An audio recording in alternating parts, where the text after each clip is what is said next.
Assalamualaikum sahabat Islam, yang seperjuangan dan sama-sama mengharap ridho Allah, dan syafaat Nabi Muhammad. Tidak lupa kami mendoakan kalian semua, semoga kita diberi kelancaran rezeki dan dipermudah semua urusan kita, serta sehat dan diberi keberkahan umur. Kami di sini akan sedikit bercerita tentang neraka, awal mula api di dunia, dan pintu neraka, serta neraka jahanam. Dan dilengkapi cerita siksaan di dalam neraka, yang digambarkan oleh Nabi Muhammad. Keterangan ini sesuai dengan hadits Nabi dan Al-Quran. Bismillahirrahmanirrahim.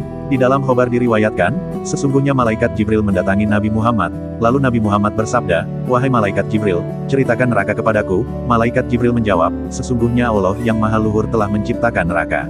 Allah pun menyalakannya selama 1000 tahun, sampai neraka itu menjadi merah. Kemudian Allah menyalakannya selama 1000 tahun, sampai neraka itu menjadi putih. Kemudian Allah pun menyalakannya selama 1000 tahun, sampai neraka itu menjadi hitam, yaitu hitam seperti malam yang gelap. Tidak akan mati nyala-nyala apinya, dan tidak akan padam bara apinya." Imam Mujahid berkata, "Sesungguhnya di neraka jahanam terdapat ular-ular seperti leher unta, dan kalajengking-kalajengking seperti bigal, atau peranakan dari kuda dan keledai. Para penghuni neraka pun melarikan diri menuju ke neraka dari ular-ular dan kalajengking-kalajengking itu. Mereka menyengat mulut-mulut para penghuni neraka, lalu terkelupaslah anggota tubuh antara rambut sampai kuku. Tidak ada yang bisa menyelamatkan para penghuni neraka dari itu, kecuali melarikan diri ke neraka. Dalam artian menuju ke neraka lain. Dan diriwayatkan dari sahabat Abdullah bin Abbas, dari Rasulullah, sesungguhnya di dalam neraka terdapat ular-ular seperti leher-leher unta, lalu mereka akan menyengat salah satu dari kalian dengan sekali sengatan, yang mana rasa sakitnya akan dirasakan selama 40 tahun. Diriwayatkan dari Zaid bin Wahab, dari sahabat Ibnu Mas'ud, sesungguhnya api kalian ini adalah satu bagian dari 70 bagian neraka itu, yaitu neraka jahanam.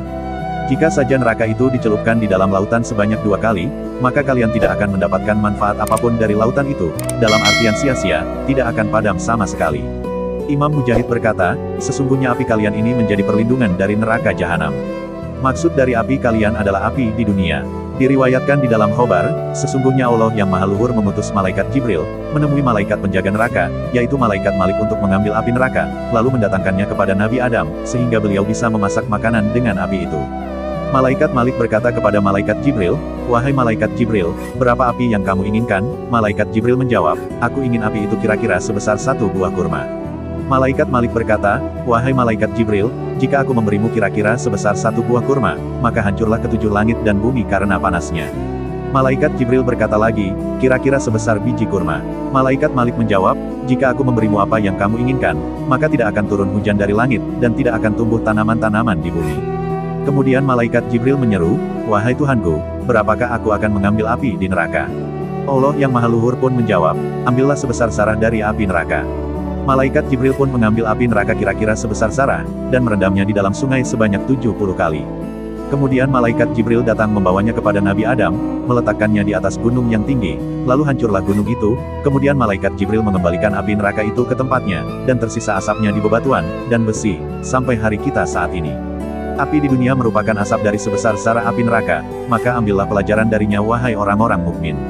Perlu difahami maksud dari zarah adalah semut kecil yang hitam. Nabi Muhammad bersabda, "Sesungguhnya penghuni neraka yang paling ringan siksanya, adalah orang yang mengenakan 2 sandal dari api neraka, yang mana mendidihlah otaknya, karena kedua sandal itu sebagaimana bejana pendidih, lalu tetangga-tetangganya mendengarkannya, gigi gerahamnya adalah bara api, mulutnya adalah bara api menyala-nyala keluar dari isi perutnya dari kedua telapak kakinya.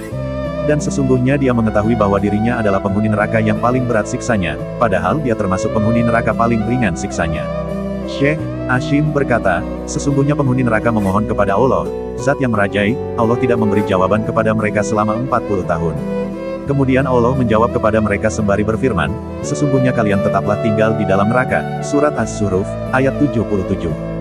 Dalam artian abadi selamanya. Kemudian mereka memohon, "Ya Tuhan kami, keluarkanlah kami daripadanya, dan kembalikanlah kami ke dunia, maka jika kami kembali juga kepada kekafiran, sesungguhnya kami adalah orang-orang yang zalim." Surat Al-Mu'minun, ayat 107.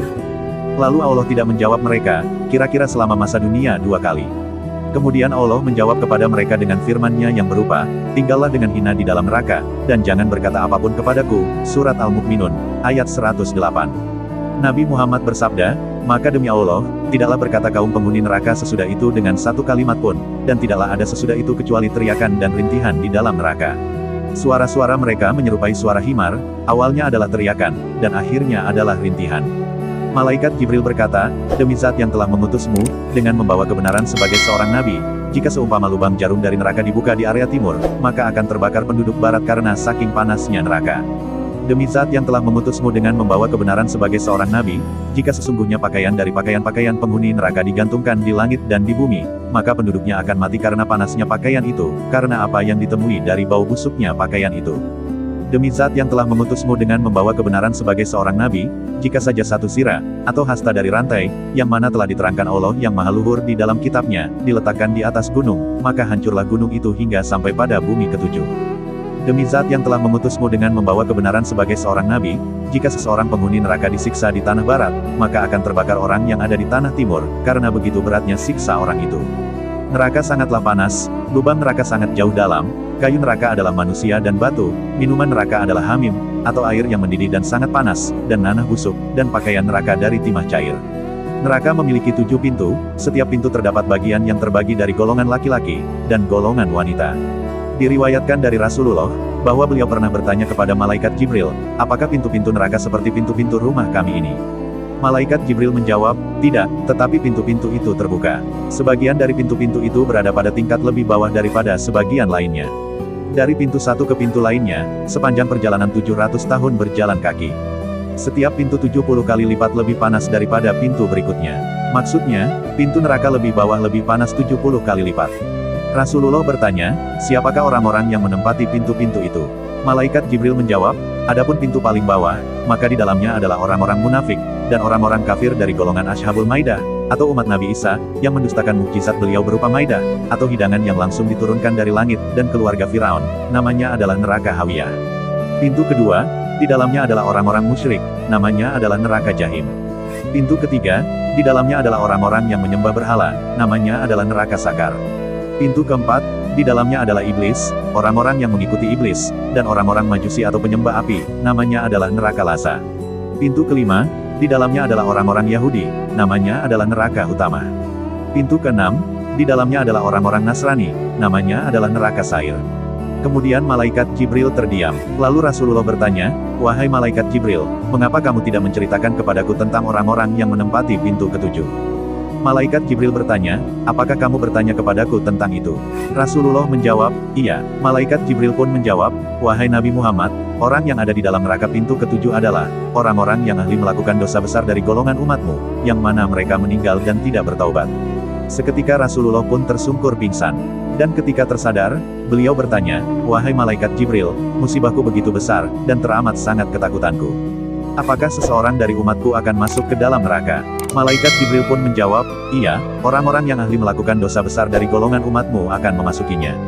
Kemudian Rasulullah menangis, dan menangislah pula Malaikat Jibril karena tangis Rasulullah. Lalu Rasulullah bertanya, wahai Malaikat Jibril, mengapa kamu menangis, sedangkan kamu ada Ruhul Amin, atau ruh yang terpercaya? Malaikat Jibril pun menjawab, aku takut, bila aku diuji dengan sesuatu yang mana Malaikat Harut dan Malaikat Marut diuji.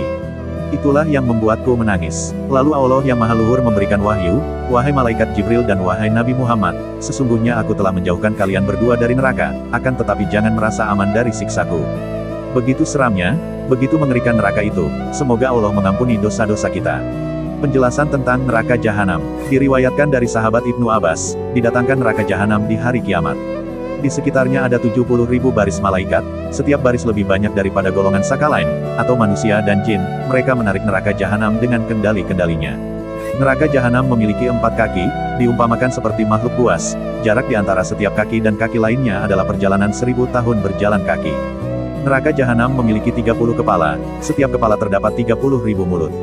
Di dalam setiap mulut terdapat 30.000 gigi geraham. Dan di setiap gigi geraham seperti besar gunung Uhud 1000 kali. Di dalam setiap mulut terdapat 2 bibir, setiap bibir seperti tingkatan atau lapisan dunia. Di dalam 2 bibir terdapat 2 rantai dari besi. Setiap rantai dari 2 rantai itu terdapat 70.000 cincin, dan setiap cincin ditahan oleh malaikat yang tidak terhitung.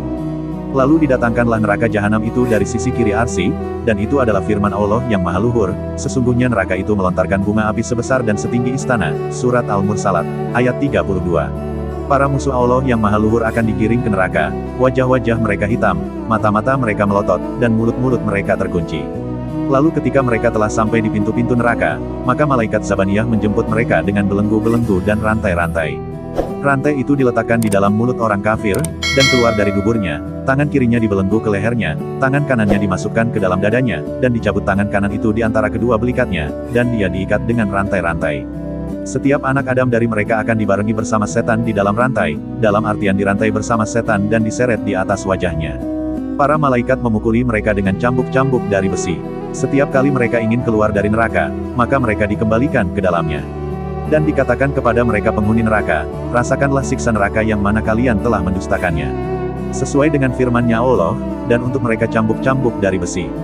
Setiap kali mereka hendak keluar dari neraka lantaran kesengsaraan mereka, niscaya mereka dikembalikan ke dalamnya. Dikatakan kepada mereka, rasainlah azab yang membakar ini. Surat Al-Hajj, ayat 21-22. Kemudian Siti Fatimah bertanya, wahai Rasulullah, apakah engkau tidak bertanya tentang umatmu, bagaimana mereka akan dimasukkan ke dalam neraka?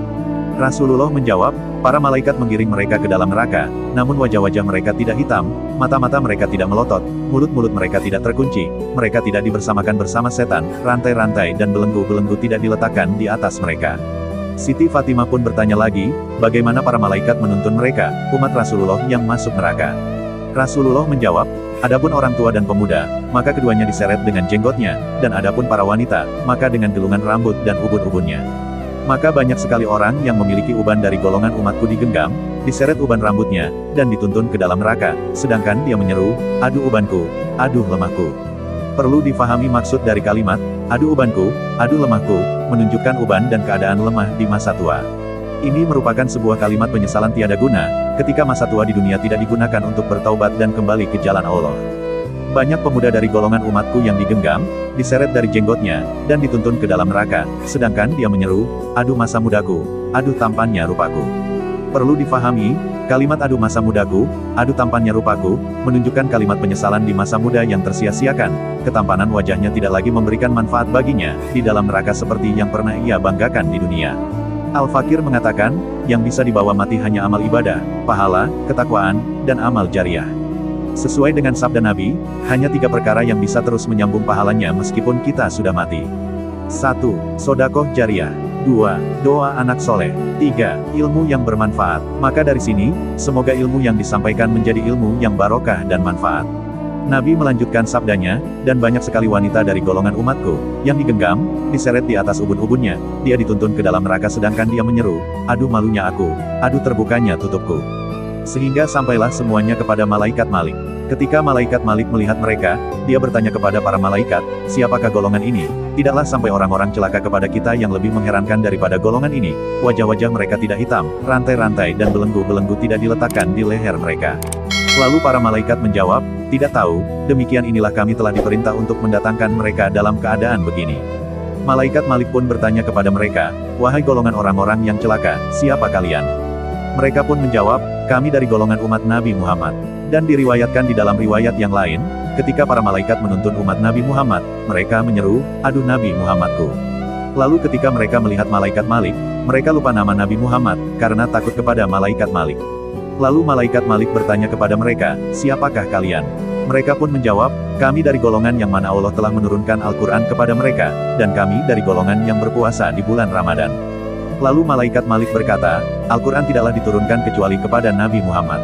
Tatkala mereka mendengar nama Nabi Muhammad, mereka semuanya menjerit, kami dari umat beliau. Malaikat Malik pun berkata, seraya bertanya kepada mereka, tidakkah bagi kalian Al-Quran adalah pencegah dari maksiat? Lalu tatkala mereka berhenti di pinggir neraka jahanam, dan melihat ke neraka serta kepada malaikat Zabaniyah, mereka berkata, wahai malaikat Malik, izinkanlah kami untuk menangisi diri kami sendiri. Malaikat Malik pun mengizinkan, mereka menangis mengeluarkan air mata sampai tidak tersisa apapun dari air mata, di mata-mata mereka. Lalu mereka menangis darah, malaikat Malik pun berkata, alangkah baiknya tangisan ini, jika itu di dunia karena takut Allah yang maha luhur, maka kalian tidak akan tersentuh neraka hari ini. Al-Fakir mengatakan, menangislah sebanyak mungkin ketika berada di dunia, menangis karena takut Allah dan siksaannya, karena kelak tangisan kita tidak akan berguna, yang ada hanya ada penyesalan dan kerugian. Ingatlah mati, karena ingat mati akan menyebabkan kita membasahi bibir ini dengan zikir dan doa. Semoga ilmu yang disampaikan melalui sosial media ini, menjadi ilmu yang barokah dan bermanfaat, umumnya untuk semua orang, khususnya untuk kita sendiri. Dan perlu diingat, kita mati hanya akan membawa amal baik, sesuai dengan sabda Nabi yang di awal tadi, kecantikan dan ketampanan, tidak menjamin kita selamat dari siksa neraka, namun ketakwaan dan amal jariah kebaikan, akan senantiasa menemani kita kelak di akhirat. Semoga bermanfaat dan bisa diambil hikmahnya dari kisah ini. Kami jajaran orang yang masih belajar mohon undur diri, terima kasih telah menonton dan mendengarkan. Akhir kata, Assalamualaikum warahmatullahi wabarakatuh.